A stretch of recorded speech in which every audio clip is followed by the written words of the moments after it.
अजीज तलबा व तालिबात, हम लोग मकतूबात देख रहे थे। मकतूब बीए साल सुबह में जो मकतूबात शामिल निसाब हैं, हम लोग उसका मुताला कर रहे थे। हमारा थर्ड ईयर का पर्चा नंबर 9 जो कि मकतूब है, इसके हवाले से हमने मौलाना अबुल कलाम आजाद की मकतूब निगारी का मुताला कर रहे थे। मौलाना अबुल कलाम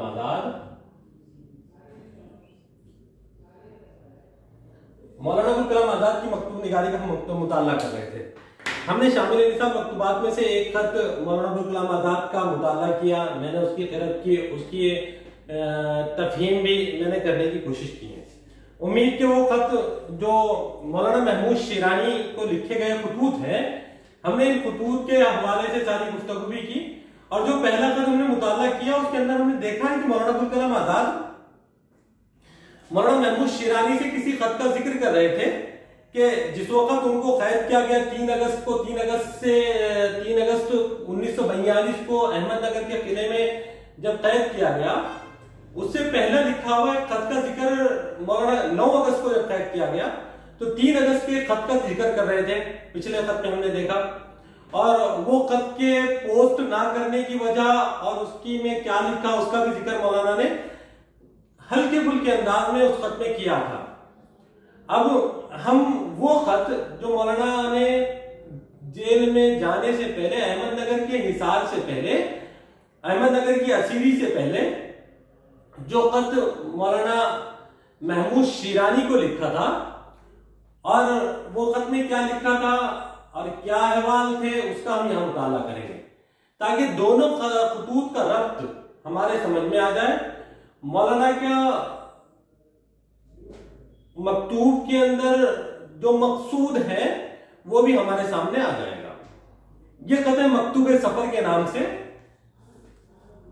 लिखा है, जो 9 अगस्त की गिरफ्तारी की वजह से भेजा ना जा सका और जिसकी तरफ अहमदनगर के पहले मकतूब में इशारा किया गया है। यानी जो मकतूब हमने पहले पढ़ा है उसके अंदर इस खत का इशारा किया गया था।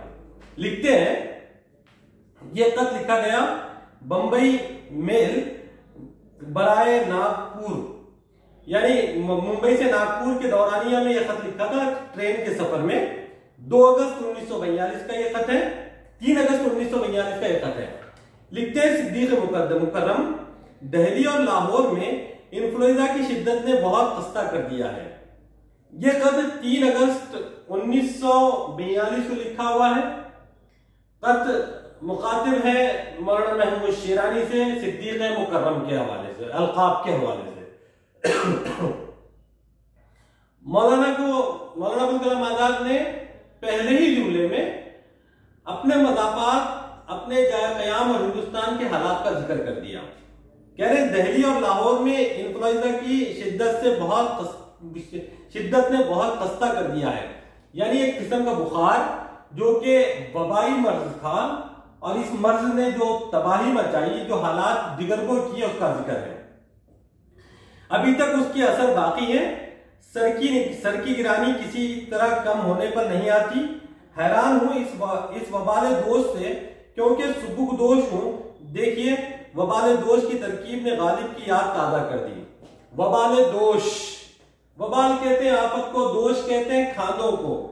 कह रहे कि मौलाना, इससे पहले हमने गुफ्तगू की थी कि मौलाना की नसर की जो तराकीब लफ्जी है, मौलाना का जो उसलूब है, मौलाना का जो अंदाज़े बयान है, नसर के अंदर शायरी का जो लुत्फ मौलाना पैदा कर देते हैं, ये खतूत के अंदर हमको बहुत खूबसूरती से और बहुत शिद्दत से देखने को मिलता है। यहां पर मौलाना ने जुमला लिखा, अभी तक उसका असर बाकी है। सर की गिरानी किसी तरह कम नहीं होती, यानी जो बुखार की वजह से सरों पर एक भारी बोझ था, सर में दर्द था, सर की गिरानी किसी वजह से कम नहीं होती। हैरान हूं इस वबाल दोष से कब कर सुबुक दोष हूं। सुबुक दोष होना, किसी फरीजे से बरी जिम्मा हो जाना, किसी फरीजे का अदा कर देना, सुबुक दोष होना कहलाता है। तो मौलाना कह रहे हैं कि हैरान हूं इस वबाल दोष से क्यों कर सुबुक दोष हूं। देखिए, वबाल दोष की तरकीब ने गालिब की याद ताजा कर दी। वबाल दोष की तरकीब ने गालिब की याद ताजा कर दी।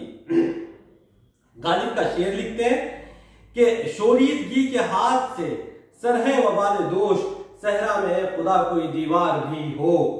के शोरीदगी के हाथ से सरहे वबाल दोष, यानी जो इंतशार है, जो शोरीदगी फैली हुई है, हाथ से सरहे वबाल दोष कि सहरा में खुदा कोई दीवार भी हो। कि जितने आफतें, जितनी परेशानियां, जितने हालात एक के पीछे एक चले आ रहे हैं, बस ऐसा लगता है कि अब कोई सहरा में परेशानियों का, हालात का एक बिल्कुल लकोदक सहरा है। अब तमन्ना यह है कि अल्लाह कोई सहरा में दीवार खड़ी कर दे जिसके साए हम थोड़ी देर सहारा ले सके। अब सहरा में दीवार बेमाना, दीवार तो किसी घर के बनाने का मकसद से बनाई जाती है, यूं ही दीवारें खड़ी नहीं की जाती। दीवार किसी आश्रय के लिए बनाई, और सहरा में दीवार को बनाना बेमाना है। लेकिन यहाँ पे ख्वाहिश है, उम्मीद है शायर को कि सहरा में इसी बीमारी से निकलने की एक उम्मीद चाहते हैं। मौलाना अबुल कलाम आज़ाद लिख रहे हैं, 29 जुलाई को इस वबाल के साथ कलकत्ता वापस हुआ था। 4 दिन भी नहीं गुजरे कि कल 2 अगस्त को बंबई के लिए निकलना पड़ा। जो वबाल साथ लाया था अब फिर अपने साथ वापस ले जा रहा हूं। यानी वो सफर जिसका मौलाना अबुल कलाम आजाद को इल्म भी नहीं था कि मैं जब बंबई पहुंचूं वहां से मुझे कैद कर लिया जाएगा। मुस्तकिल मौलाना की जिंदगी सफर और जेल की असीरी में कटी है। वो जिक्र ये उसी खत का, उसी सफर का जिक्र कर रहे हैं जो कलकत्ता से निकले थे। शेर लिखते हैं, रो में है रख्शे उमर, कहां देखिए थमे, ने हाथ बाग पर है, ना है पारकाब में। कह रहे रो में है रख्शे उमर, के जिंदगी एकदम रवा रवी में लगी हुई है, जिंदगी बहती जा रही है। देखिए थमे, देखिए कहां थमे, कि जिंदगी इतनी तेज रफ्तारी से चल रही है, पता नहीं कहां थमे। देखते हैं कहां उम्र रुकती है, ले ना हाथ बाग पर है, ना पाह रकाब में। बाग घोड़े की बाग, जिसे लगाम भी कहते हैं, और पांव रकाब वो घोड़े के ऊपर बैठने के बाद का वो हिस्सा जिसमें पांव रखे जाते हैं, रकाब कहते हैं उसे। कह रहे हैं कि आदमी इस कदर तेज रफ्तारी के साथ अपनी उम्र के साथ बीत रहा है कि मानो घोड़े पे सवार है, और घोड़ा ऐसा तुंदही से चल रहा है, ना उसकी रकाब पे कंट्रोल है, ना उसकी लगाम हाथों में है, और ना ही रकाब पर कंट्रोल है। घोड़े के ऊपर अगर कोई सवारी कर रहा हो तो उसे ब्रेक लगाने के लिए, उसे रोकने के लिए 2 चीजें, एक तो उसकी लगाम और उसके दोनों पांव से जब उसके पेट को, रकाब को दबाता, रकाब से पेट को दबाता है तो घोड़ा रुक जाता है, इशारा समझता है कि भाई मेरा मालिक मुझे रुकने के लिए। कह रहे हैं कि जिंदगी ऐसी बेलगाम सर पर दौड़ रही है कि उसका पता नहीं कहां जाकर रुके। मगर देखिए सुबह 4 बजे का वक्त गिराम आया कि करिश्मा शादियों का अभी क्या हाल है। कयाम की हालत हो या सफर की, ना खुशी की गुलबतें हो या दिलाशोबी की, जिस्म के नातवानियां हो या दिल में दाग की अफसरदगियां, कोई हालत हो लेकिन इस वक्त की मसीहाई इफ्तार गाने बस्तर आलम से कभी तगाफुल नहीं। अजीज तलबा, ये मकतूब की पूरी क़िरात से पहले मैं आपके सामने इस मकतूब के हवाले से चंद बातें रखी थी, और ये जो पहला इक़्तिबास पढ़ा, हमने देखा कि मौलाना अबुल कलाम आजाद अपनी कैफियत को पहले दिल्ली और मज़ाफ़ात की पूरी कैफियत का जिक्र कर दिया, और फिर अपने सफर की सोहबतों का, सफर के आलाम का भी जिक्र किया, और शेर के हवाले से अपनी बात को बहुत खूबसूरती से मौलाना ने पेश किया है। और ये पूरे सफर की रुदात इस मकतूब में मौलाना अबुल कलाम आजाद ने पेश की है। कहते हैं, कब्जे मुझे याफ्तम सुबह है बिनीत, ए जादे रविश रहे मैं खाने नशीब बाशंद। मैं एक कूपे में सफर कर रहा हूं, इसमें 4 खिड़कियां हैं, 2 बंद थी, 2 खुली थी। मैंने सुबह उठते ही वो बंद भी कर ली। अपने सफर का जिक्र कर रहे हैं, जिस ट्रेन में सफर कर रहे थे उसका बता रहे हैं कि उसमें 4 खिड़कियां हैं, 2 बंद थी, 2 खुली थी। सुबह उठते ही 2 बंद भी खोल दी। अब रेल की रफ्तार जितनी गर्म होती जाती है उतनी ही हवा के झोंकों की खुनकी भी बढ़ती जाती है। जिस बिस्तर करब पर नाखुशी की गुलफतों ने गिरा दिया था, इसी पर नसीम सुबह की गाही का चारा फरमाइयों ने अब उठाकर बिठा दिया है। कह रहे हैं कि थकान से, सफर की सोहबतों से, जिस बिस्तर पर मैं बहुत थक हार कर गिर गया था, सुबह की बातें नसीम ने मुझे यहाँ पर फिर ताजगी बख्शी है। शायद किसी ने ऐसी रात की सुबह होगी जब ख्वाजा शिराज की जुबान से बेख्तियार निकल गया, कोशिश बाद नसीम सुबह गाही के दर्द शब नशियां राह दवा करूं।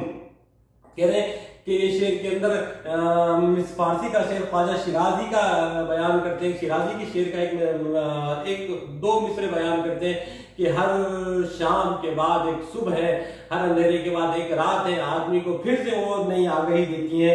ट्रेन आजकल के मामूल के मुताबिक बेवक्त जा रही है, जिस मंजिल से इस वक्त तक गुजर जाना था अभी तक उसका कोई सुराग दिखाई नहीं देता। बहुत प्यारा तंज मौलाना ने किया। आज मौलाना 1942 में ये खत लिख रहे हैं और आज हम 2022 के अंदर मौजूद है, यानी वो 60 साल पूरे 60 साल पहले का ये जुमला आज की बात पर मिन व अन सादिक आता है। देखिएगा, ट्रेन आजकल के मामूल के मुताबिक बेवक्त जा रही है। आज भी ट्रेनें वक्त पर आ जाए तो गनीमत समझा जाता है। तवील सफर की ट्रेनें तो यकीनन बेवक्त ही हमारे पास चलती, किसी ट्रेन का कोई टाइम हमारा मेल नहीं खाता आज भी। यानी पूरे 60 साल का दौरानिया हमारा हालत के बदलने में कारगर साबित नहीं हुआ। कह रहे ट्रेन आजकल के मामूल के मुताबिक बेवक्त जा रही है, जिस मंजिल से इस वक्त तक गुजर जाना था अभी तक उसका कोई सुराग दिखाई नहीं देता। सोचता हूं तो इस मामले खास में वक्त का मामला आम की पूरी तस्वीर नुमाया हो रही है। रात एक ऐसी हालत में कटी जिसे ना तो इस्तराब से ताबीर कर सकता हूं ना सुकून से। आंख लग जाती थी सुकून था, खुल जाती थी तो इस्तराब था। गोया सारी रात दो मुतजाद ख्वाबों को देखने में बसर हो गई। एक तामीर के नक्श आराई करना था तो दूसरा तकरीब की बरमजनी का। अजीज तलबा, मौलाना के इस इक़्तिबास पर गौर कीजिए, मौलाना की जहनी कैफियत का अंदाजा लगाइए, मौलाना की दिली बेचैनी और तड़प को समझने की कोशिश कीजिए। मैंने इससे पहले गुफ्तगू में आपको बताया, मौलाना मिल्ली हमदर्द थे।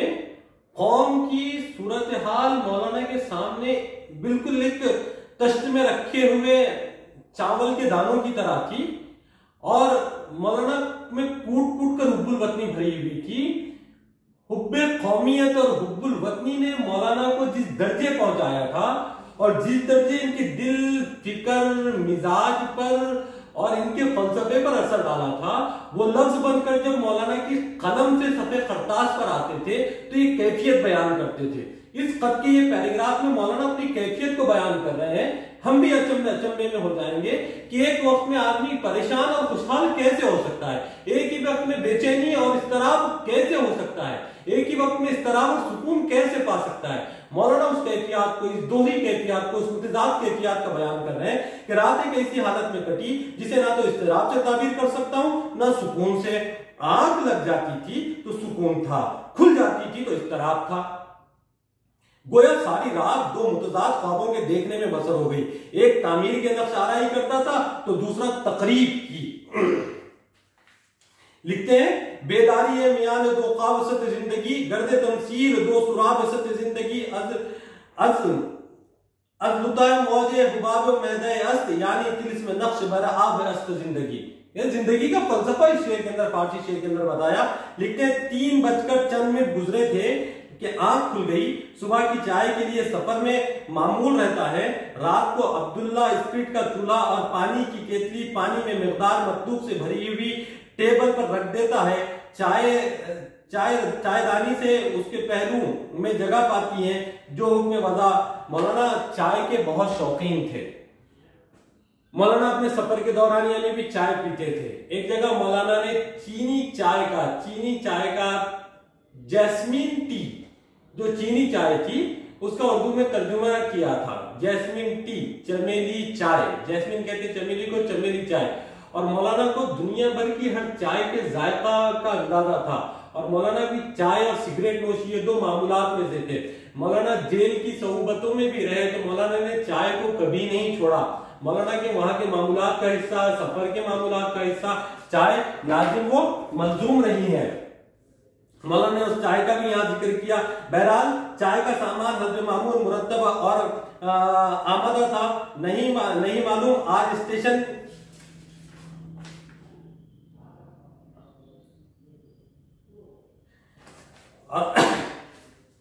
इस हिस्से में मौलाना ने चाय के पूरा तस्करा किया, अपने सफर का तस्करा किया और सफर में कैसे कैसे चाय के चस्के और चाय के मजे का जिक्र मौलाना करते हैं। आपको एक वाकया सुनाऊं, मौलाना यहाँ एक वाकया सुना रहे हैं, आपको एक वाकया सुनाऊं, शायद रिश्ता सुक्न के एक गिरा इससे खुल जाए। 1921 में जब मुझे गिरफ्तार किया गया तो मुझे मालूम था कि कैद खाने में तंबाकू के इस्तेमाल की इजाजत नहीं। मकान से जब चलने लगा तो टेबल पर सिगरेट केस धरा था। आदत के जेर असर पहले वो हाथ बढ़ाकर उसे जेब में रख लूं, फिर सूरत हाल का एहसास हुआ तो रुक गया। लेकिन पुलिस कमिश्नर ने जो गिरफ्तारी का वारंट लेकर आया था बइसरार कहा कि जरूर जेब में रख लो। मैंने रख लिया। उसमें 10 सिगरेट थे, एक पुलिस कमिश्नर के ऑफिस में पिया, दूसरा रास्ते में सुलगाया, 2 साथियों को पेश किए, बाकी जो रह गए थे कि प्रेसिडेंसी जेल अलीपुर पहुंचा। जेल के दफ्तर से जेब अंदर जाने लगा तो ख्याल हुआ इस जेब के वबाल से सुबुक जेब होकर अंदर कदम रखूं तो बेहतर है। मैंने केस निकाला और मैं सिगरेटों के जेलर की नजर कर दिया और फिर उस दिन से लेकर 2 बरस तक सिगरेट का जायके से काम दो दहन आशना नहीं हुआ। साथियों में बड़ी तादाद ऐसे लोगों की थी जिनके पास सिगरेट के जखीरे मौजूद रहते थे और कैद खाने के एहतसाब उम्दन चश्मपोशी करता था। बाज शुर्बुल यहूद का तरीका काम में लाते थे। शुर्बुल यहूद करते हैं नसरानियों में हम, बाजों की जुर्रत रिंदाना इस कैद व बंद की मुतमहल नहीं हो सकती थी। वो पर अमल करने के मुझ पर हाल मालूम था, मगर अपनी तो बाइस्तरार पर कभी पशमा नहीं हुआ। कई मर्तबा सरगर्दिश का असली वाकया अब सुनिए। जिस दिन अलग सुबह मुझे रिहा किया गया तो कैद खाने के दफ्तर में सुप्रीडेंट ने अपना सिगरेट केस निकाला और अजराए तवाज़ु मुझे भी पेश किया। यकीन कीजिए जिस दर्जे के अज़्म के साथ 2 साल पहले सिगरेट तर्क किया था उतने ही दर्जे की आवारगी के साथ पेशकश कबूल कर ली। न तर्क में देर लगी थी, न अब इख्तियार में झिझक हुई, न महरूमी पर मातम हुआ, न हुसूल पर निशात। तर्क कामी ने जो मजा दिया था वही अब इख्तियार की हलावत में महसूस होने लगा है। इस तरीके से मौलाना अबुल कलाम आजाद ने अपने इस मकतूब में सफर की रुदात, अपने चाय और सिगरेट की तलब की और चाय और सिगरेट की शौक की भी रुदात को लिखा है।